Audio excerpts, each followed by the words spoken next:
I'm going to show you how to turn this into this using the same acrylic yarn that you would crochet with. Welcome to Projectarian. I'm a crochet designer, but today I'm teaching needle felting, and I use the term teaching very loosely because I don't really know what I'm doing. I have lots of experience with crocheting, but when it comes to felting, I'm a hobbyist at best. But this project turned out pretty cute, so I'm going to show you how I did it. And if I could do it, maybe this will make you feel like you can too. Please see the description box for full information about all the tools and supplies you'll need for this project.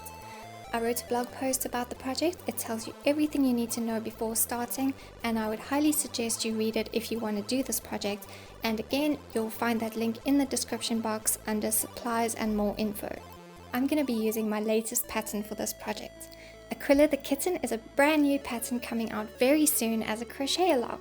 Besides for my unicorn, it's been my most requested pattern ever. I've had so many people ask me for a house cat, so I hope I did it justice. If you'd like to join in the crochet along and make your own Aquila the kitten, see the description box for a link to the pattern where you can join in. I recommend watching this whole video before you jump into the project, so let's get into it. I'm starting off by drawing markings on the body of how I want the fur pattern to be. I'm going to try and make Aquila look like a Bengal cat. So I've got a bunch of reference pictures that I'm looking at while I'm drawing, and I'm just using a school grade felt tip marker.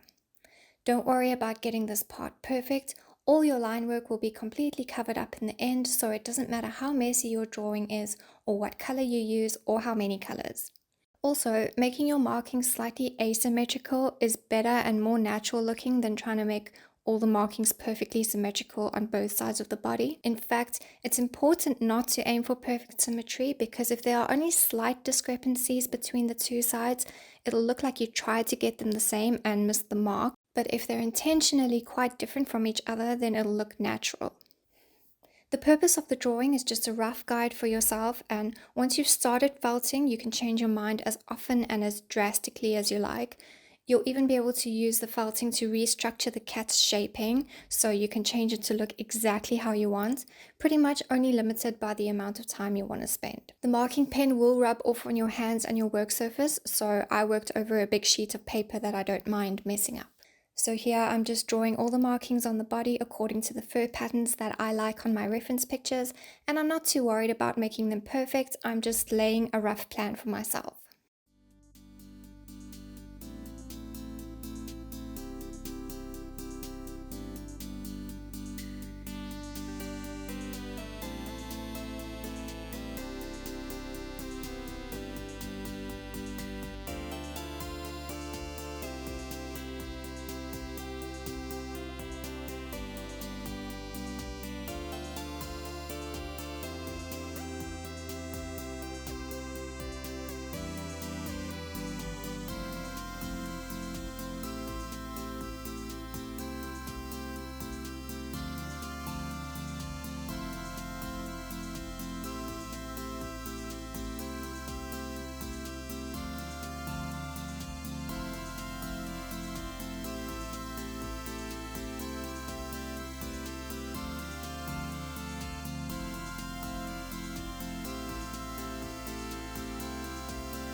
Here you can see an idea of what the line work actually stands for.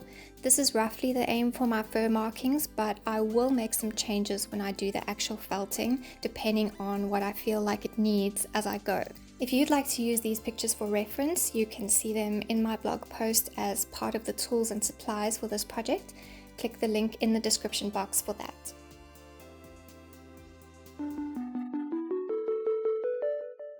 Roving is the material that you're going to be using for felting your fur pattern onto your cat. To make roving, wrap some acrylic yarn around a piece of card, cut the bundle open at one end, then tie the bundle in a knot. For the next step, the type of brush I'm going to be using is called a slicker brush or a cat brush, which you can get from most shops that sell pet supplies. It has very fine metal bristles. Remember to click the link in the description box for a full list of tools and supplies that I'm using in this video, including yarn quantities and colors. Using your slicker brush, you're going to start brushing the yarn out, starting at the ends and working your way up very slowly towards the knot. The goal here is to unravel the fiber that the yarn is made up of, and you're going to be using the fluff that collects in your brush as roving. So you'll want to avoid ripping it out in clumps, but brush gently so the fiber that you collect doesn't end up with any clumps in it. Clean your brush as thoroughly as you can between brushing different colors to avoid cross-contamination, and if you can, start with your darkest color first and finish with your lightest color last. Also, wipe your surface between brushing different colors because they'll leave lots of fluff behind. This is quite a messy part of the project, and you might want to wear a mask to avoid inhaling the fluff.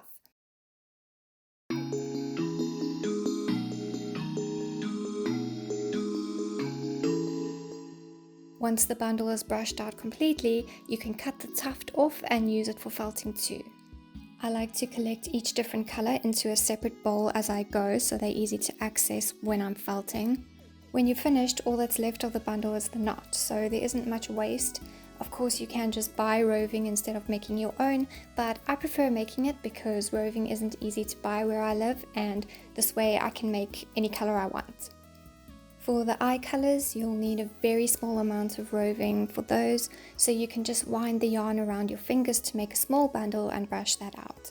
I wasn't sure how many shades of purple I'd need for my eyes, so I prepared 5, but I only ended up using 3, the lightest purple, the darkest one, and the medium shade in the middle. Don't be nervous about making a mistake during this phase because you can just pull the roving off, and if you did it roughly like I'm about to show you, the crocheting underneath will hardly even be affected. My felting tool can take multiple needles, so I'm starting with 3 needles because I'll be working on large areas for now, and when you do finer details, you'll use fewer needles. I'm going to roughly fill in the colors where I want them, leaving the finer details for later and leaving out any areas that I'm not quite sure of for now.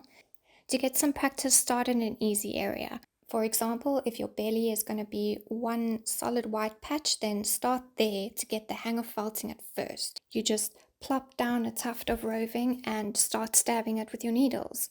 You'll notice that the fibers will start attaching to the crocheting, and the more you stab, the tighter it gets. For now, I'm doing a light rough layer over the whole body just to block in my colors, but the goal in the end is eventually to build up the color until it's solid and the felting is tight all over. You can use the very tips of your needles to direct the fluff into place before stabbing it, but be very careful not to bend them because they break so easily. These needles are super fragile, so you must be careful to stab them straight in and out without bending them. I thought I was being super careful and I still managed to break 5 needles during this project. The needles are also extremely sharp and can go right through your finger, so it's a good idea to wear felting finger guards if you can.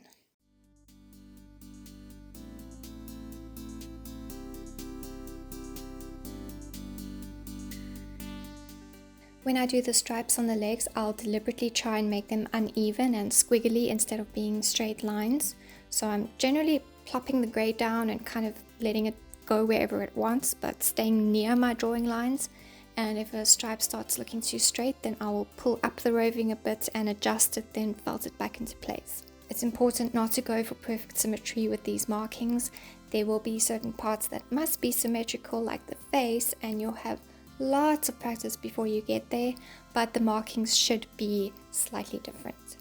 Keeping that in mind, I'm going to fill in all the stripes first. I want to do a lot of work on the face and fine details, so I'm going to leave it blank for now and get as much practice as I can with the body and all the other little bits, and get to the face last when I've had the most amount of practice.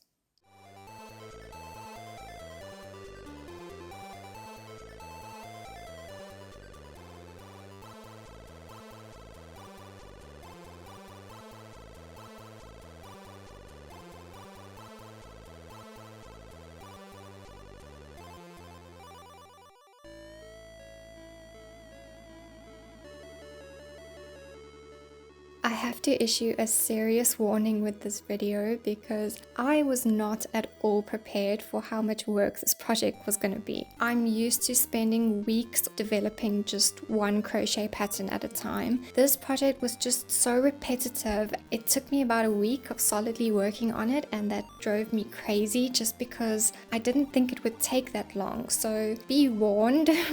And if you're not up for that kind of commitment, you might prefer to just felt a few details onto the face and maybe a few markings onto the body. Either way, maybe get yourself a playlist ready to keep you company while you work.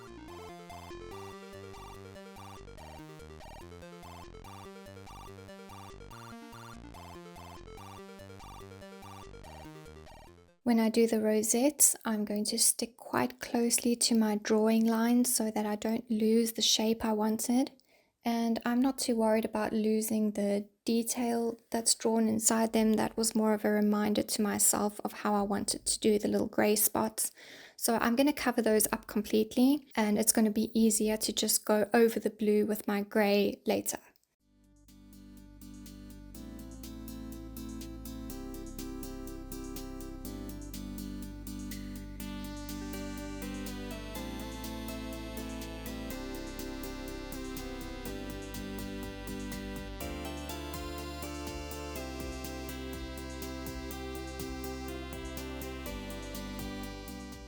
I'm going to fill in all the white areas where I will eventually have grey stripes that overlap the white.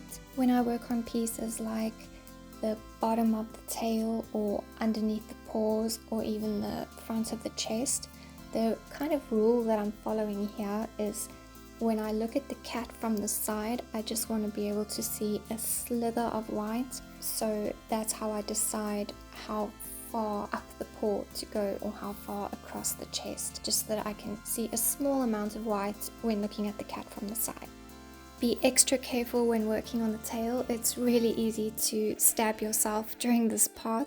Also, take note that the tail will probably end up being straight when you felt it instead of having that little coil in it. Whatever pose that you're holding the piece in while you're felting it, it will stay like that. So I mean, you can hold the tail in its coiled position while you're felting, but that makes it a lot more difficult. So I just straightened mine out to make it easier.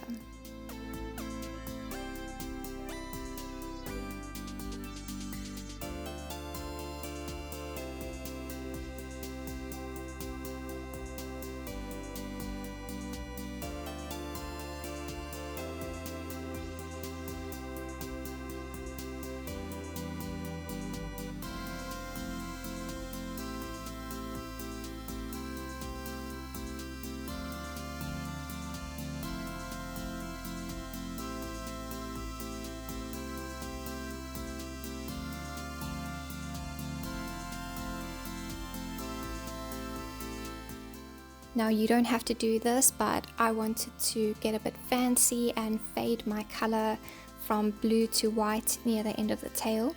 So I mixed my own color here, where I took equal amounts of blue and white roving and kind of ripped them up until the color was nicely mixed. And I will keep the rest of this color aside for building up the color later on this piece of the tail until it's nice and solid and tight. Now I'll do the stripes on the legs that overlap the white, and then I'll fill in the body color.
I'll cover the tops of the paws in the darker blue and then fill in the remaining white areas a bit more, just leaving space for the paw pads.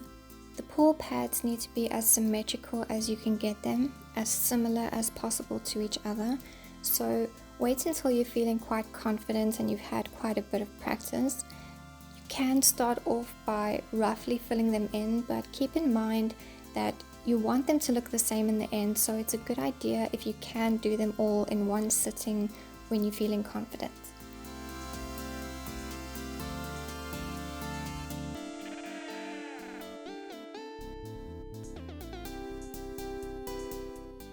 Now I'll do the grey details on the rosettes, so these can be dots or lines that sort of look like joined dots, leaving gaps between the dark grey bits so that you don't outline the patch completely but kind of have like a broken line around the patches.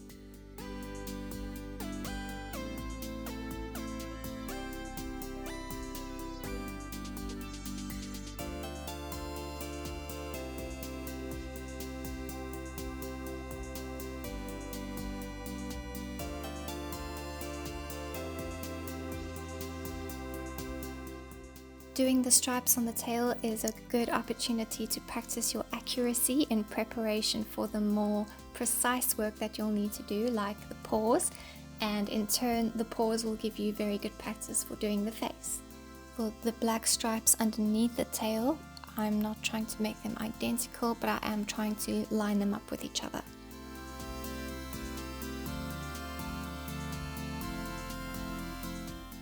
To do the ears, lay them on a sponge or a felting brush. You'll notice that the roving might get stabbed all the way through the ear, and you'll see it from the other side as well. So try to felt it gently, but don't worry too much because we will sort this out when we finish the ears off later. I want to reshape the face a bit because I want to blend the muzzle into the head, and I want to make the eyes look inset rather than sitting on top of the face. So to create eye sockets, I'm going to build up the bridge of the nose and the brow bone and kind of build up an entire eye socket. I'm just doing it very roughly for now, and I'll come back to the face and finish it later.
Now I'll show you how to finish off your felting. It's a good idea to work on the body and practice your precision work in preparation for the paws, which are in preparation for the face. Fill in all the space until the color is completely solid. So you just keep adding roving and keep felting it on until you can't see the crocheting underneath at all and your color is nice and solid. The more you stab the roving, the smoother it will become, and all the little fuzzy bits will eventually become incorporated. It'll be nice and smooth with sharp edges. You just keep going and going until it's hard and smooth.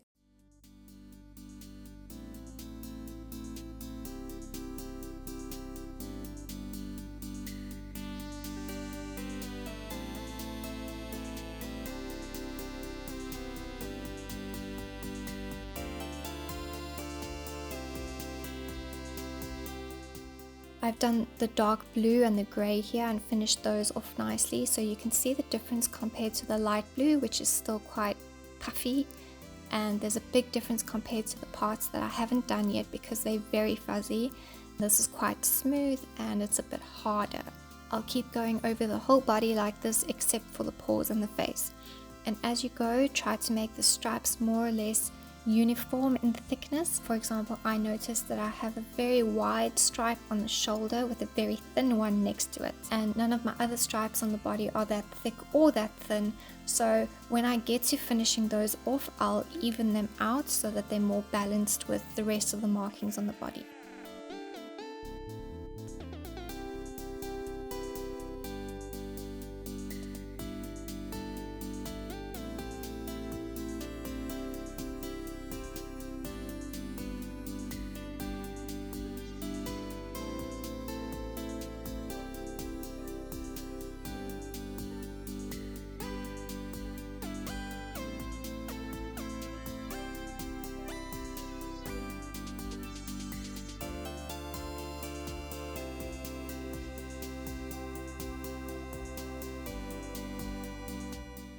A nice tip for getting a smooth, clean edge is before you lay your roving down, fold it over and then place that fold where you want your crisp edge to be. Then start felting that into place, and wherever you want something to blend away smoothly, leave frayed edges there instead of folding them under. So wherever you want a crisp line, you fold your roving over, and wherever you want it blended, you leave it frayed.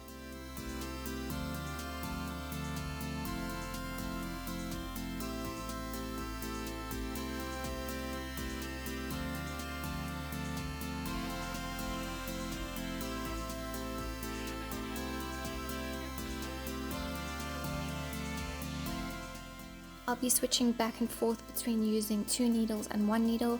I use 2 needles for a slightly bigger area, and then I use 1 needle for refining the edges and getting them nice and sharp.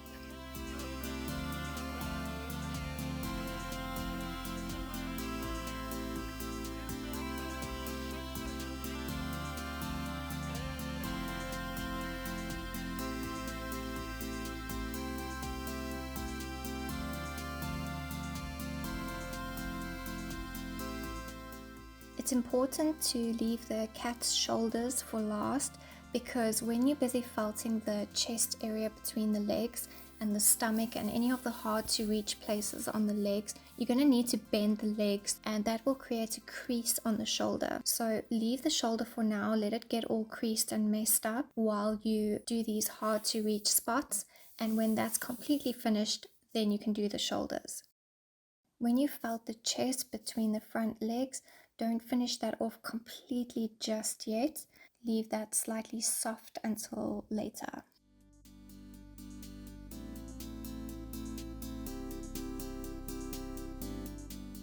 I'll finish felting the rest of the body and the tail.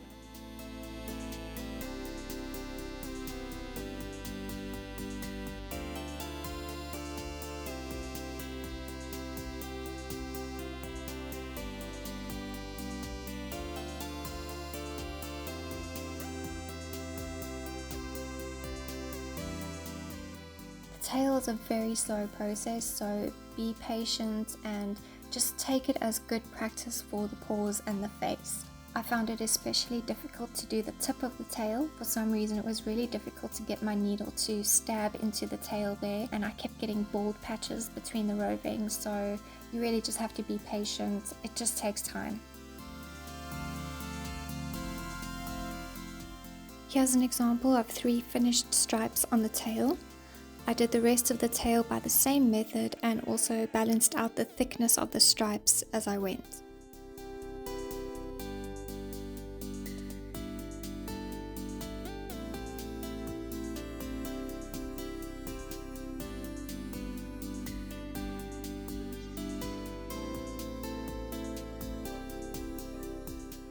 And finally we get to the paw pads. Now you've had a lot of practice, and now the scary part is trying to do something symmetrical. Take a piece of roving and fold it up, because remember, where you want sharp lines you do a folded edge. So you kind of fold it into like a rectangle and then fold the corners over to make a ball. Then you place that onto your little toe sketch and felt that into place. Remember that this part is going to be pretty much hidden under the cat most of the time, so it's okay if you don't get it perfect, like you're not really going to see it that much. So again, take it as practice for the face.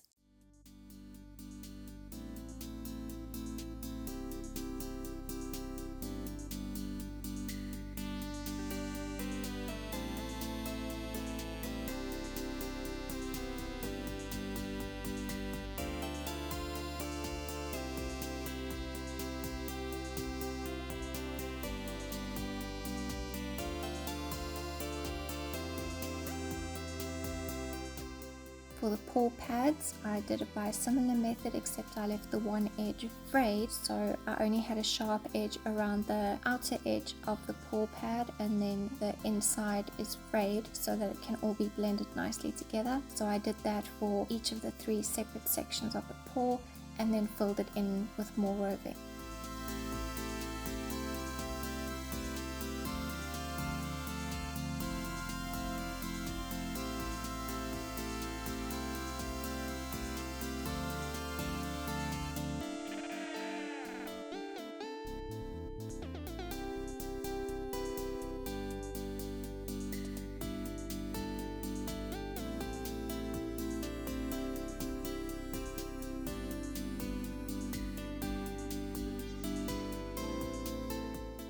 To add the white between the paw pads, you can place the folded edge of some white roving along the edge of the pink and felt that into place, and then you can pull the tufts of the white between the toes as you go. This angle is quite awkward to film, so I'm just going to do it roughly to show you the method, and then I will go over the bald patches off camera.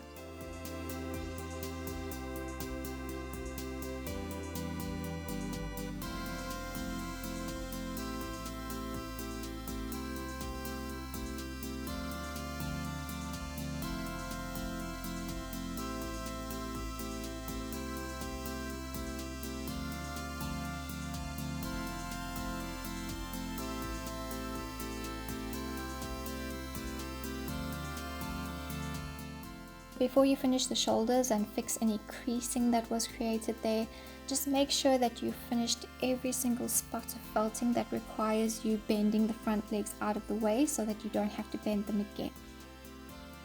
The front legs will probably be splayed outwards from bending them out of the way to work on the insides and the hard to reach places. So to fix this, it's really not difficult. All you need to do is you start off by stabbing the part of the chest that's between the front legs.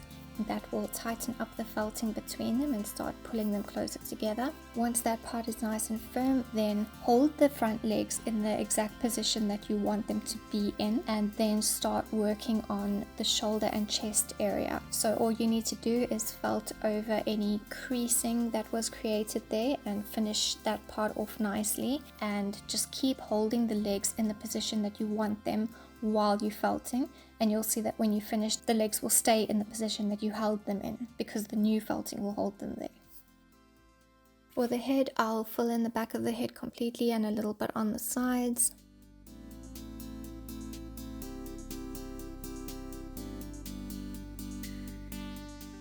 Now I'll do the ears, and I'm going to be working on my sponge. I'm going to be felting very shallowly with my needle so that I don't push the fibers all the way through the ear. It's a very slow process to felt this gently, but it's worth it so that you can do the ear with a different color on the inside and your body color on the outside.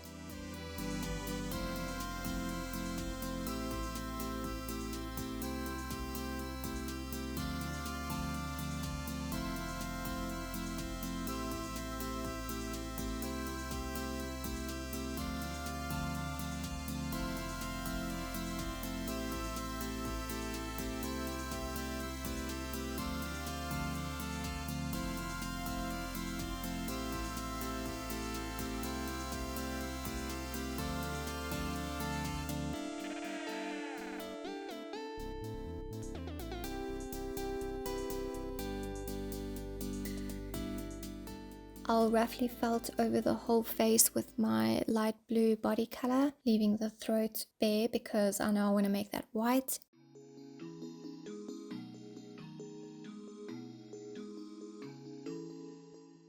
For the 3D shaping, I'll start off by making sure the eye sockets are symmetrical, and I also need them to be deep enough to fit some eyes in. Then I will build up the temples and the forehead and any area around my new eye sockets so that they blend into the head nicely and there isn't a dip between the sockets and the rest of the head.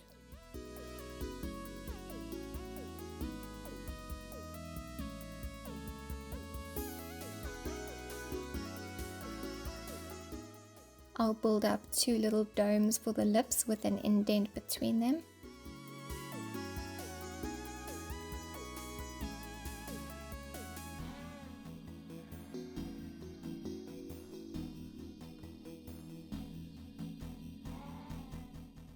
I'll cover the bottom jaw.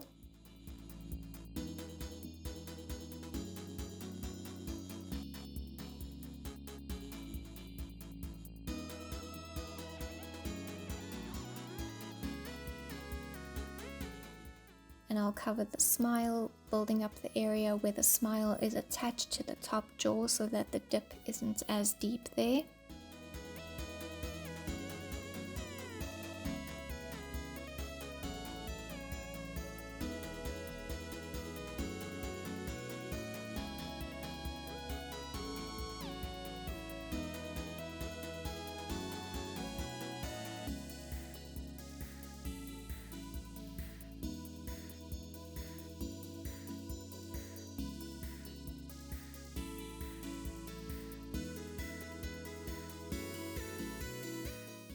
I'll start building up the nose, trying to create nostrils as I go. I'm looking at a cat's profile for reference as I do this, and I can see that the nose sticks out just slightly further than the little domes of the lips that I've built up, so that's how far I need to build up my nose. It does take a while to build it up, but it's quite fun doing this part.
Once I'm finished building up the nose and I'm happy with it, then I'll add a triangle of darker blue above the nose, going up the bridge, and I'll make this a bit bigger later on.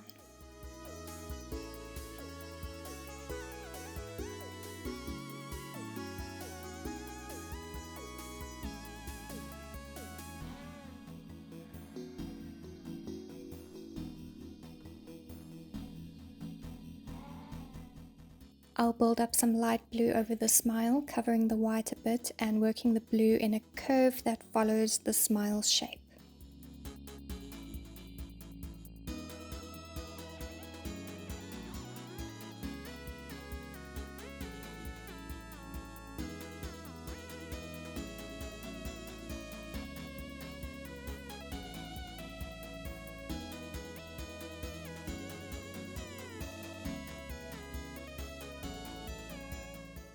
Then I'll fill in the throat area with white, blending the smile into the face. So I'm building up the new white to the same level as the smile was, and I'm going over the neck again.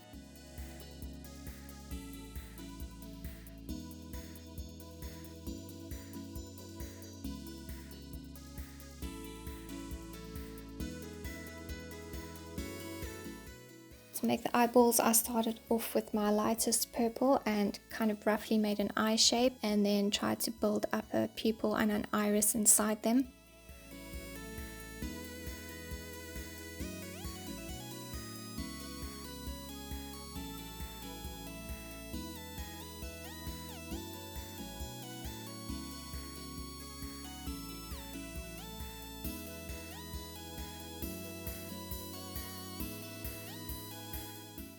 I used my medium shade of purple for the iris, and later I'll use my dark purple for shading the eyes after I attach them.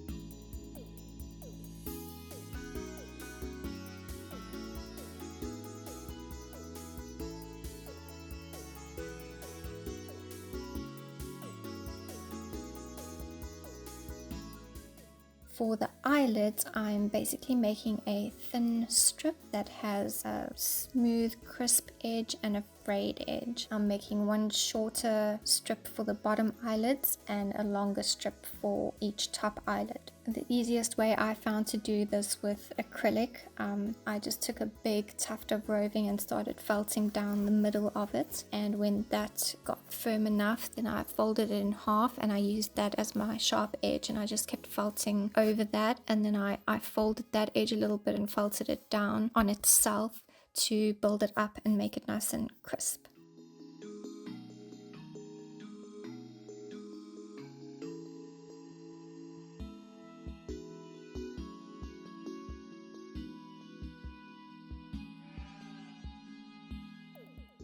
I pinned the eyes in place with the eyelids to check if they're working out, but I don't like them at all. I want them to be friendly looking, but instead of remaking them, I'm just going to attach them and then try and work some detail on top once they're on the face to try and make them look friendlier. This actually worked out really well in the end, so I realized I didn't need to go to all this effort of trying to build the eyeballs before I attach them, and all you really need is just a basic eye shape, and you can fill in the details once it's on the face.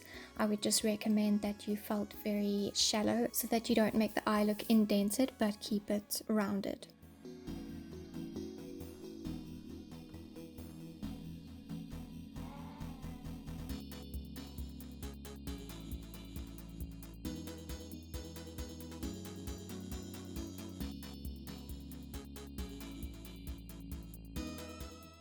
Once I'm happy with the eyes looking a lot friendlier with a bigger pupil, then I'm going to add some highlights. I added one white dot and a light purple dot into each eye as reflections, and then I added a white line in each eye as well.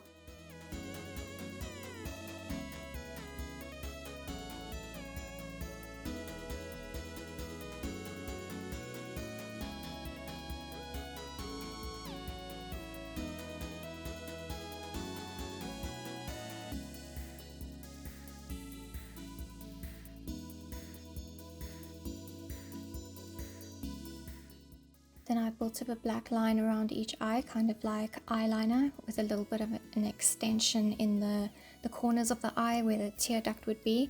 I did a little extension towards the nose over there.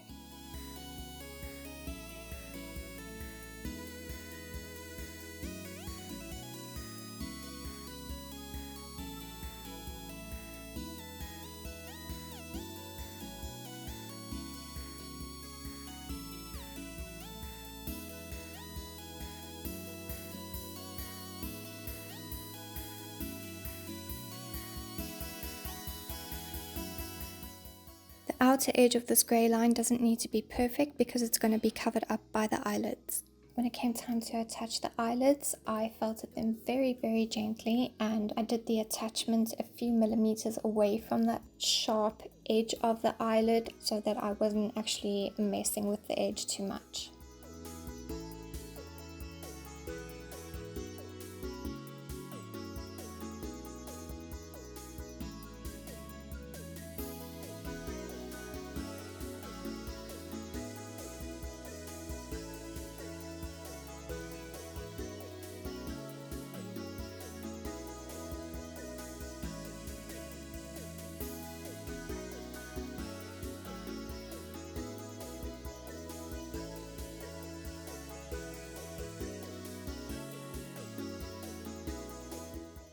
If you ever end up with too much roving and you don't want to felt it down because it's going to get built up too thick, you can just snip off the excess and then felt the frayed edges away.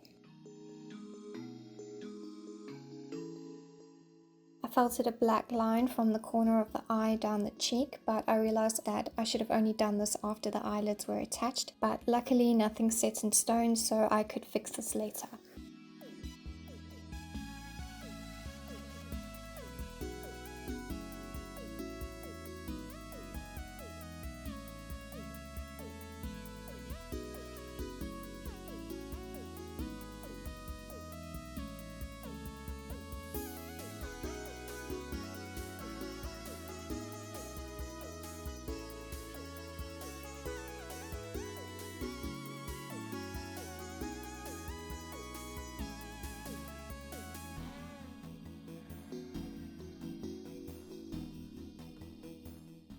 To fix the lines on the outer corners of the eyes, I just covered the existing line with blue and added new grey where I wanted my new line to be.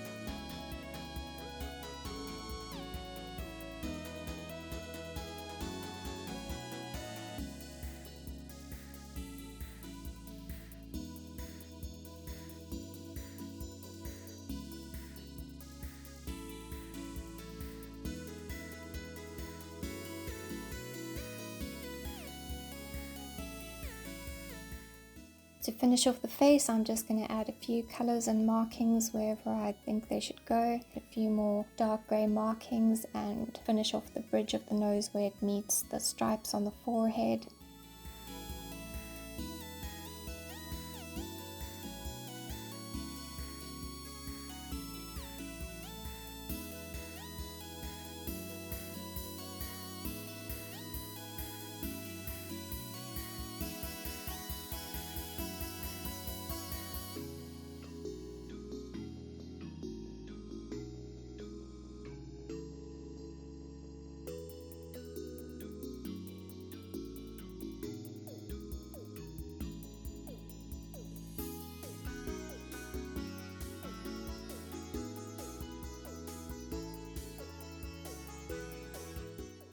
In the end, I decided I didn't quite like how I had done the stripes on the forehead, so I just felted over them with a slightly different design. It was very easy, so if you do find that you are unhappy with any part of the cat when you're finished, you can just go over it. It's very easy.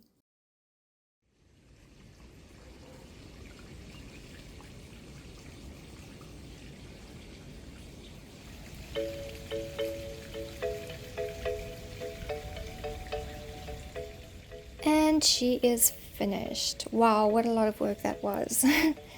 Anyway, what do you think? Do you think it was worth all the effort? Are you gonna try it? If you're crazy enough to give this a go, you have to show me. So please, if you try this project, post your pictures on Instagram and tag me because I would love to see. And if you're not crazy enough, good for you. But I would highly suggest that you at least try something small, like maybe the eyes or something like that. So you should give it a go. And you should definitely at least crochet Aquila the kitten. So if you want to join in the crochet along, check out the link in the description box and come crochet with us. It's going to be starting soon and I hope to see you there. So thanks for stopping by and I'll see you soon.